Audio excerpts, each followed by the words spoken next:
We are creators. Even in ruin, especially in ruin, we can rise, reforge, remember. Chapter 1. Memory is not a record. It is a pulse older than language, older than thought. They called it lockdown, but there were no locks, no chains, just silence. A silence that echoed louder than any siren ever could. Across the world, cities stood as monuments to absence. In Rio de Janeiro, Christ the Redeemer loomed over a coastline that had forgotten laughter. Copacabana sand stretched golden and untouched, with only the hush of the sea to remember. The people in Tokyo, Shibuya Crossing, blinked on without purpose. Neon reflected in puddles, no shoes to stir.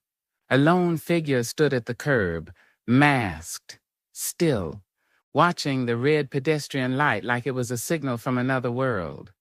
Dublin's Temple Bar glistened under a cold drizzle. The cobblestones, once drunk with music and movement, now held only echoes. Sidewalk signs still advertised brunch menus, but their chalk had begun to run. In Cairo, the boulevards whispered under a setting sun. Minarets called out into a city holding its breath. A fruit cart stayed full, untouched. A single cat wandered out from the shadows emboldened, and in Washington, D.C., the monument stood sentinel.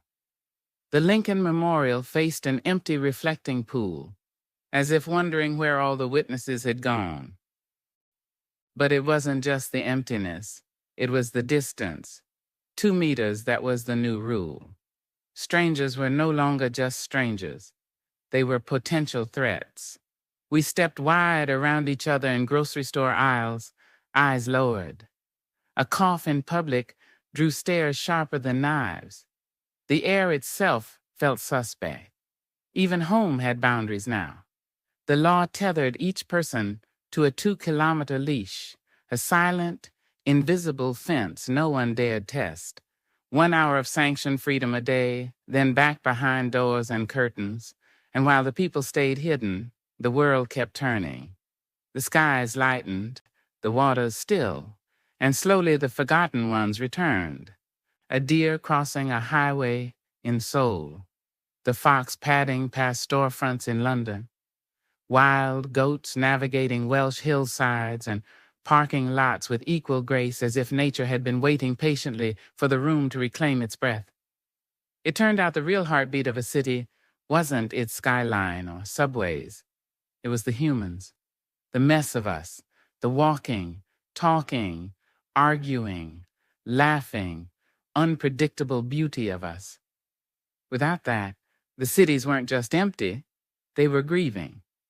But above that grieving earth, beyond the protective blue veil of atmosphere, where clouds churned quietly over cities in retreat, something else drifted. It didn't hum, it didn't flash, it didn't burn.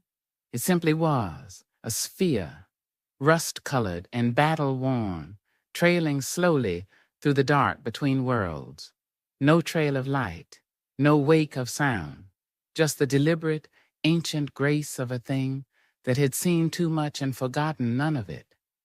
Roughly 20 meters wide, the object tumbled gently as it moved, not erratically, but with purpose, like an old ship rolling through the swell. Its surface was rough, pocked from time and stars, scorched by solar flares, scarred by collisions with frozen stone and dust. And then there were the markings, faint, but still defiant against the decay, etched into one quadrant in characters formed long before alphabets scattered across the internet. Manemi, Manemi, memory. Who named it? When? And why? From a distance, it might have looked like a dead satellite. Forgotten space junk with no place left to crash, but it moved with too much certainty. It carried no lights, no obvious propulsion, only a steady path that, by whatever means, aimed unerringly for Earth.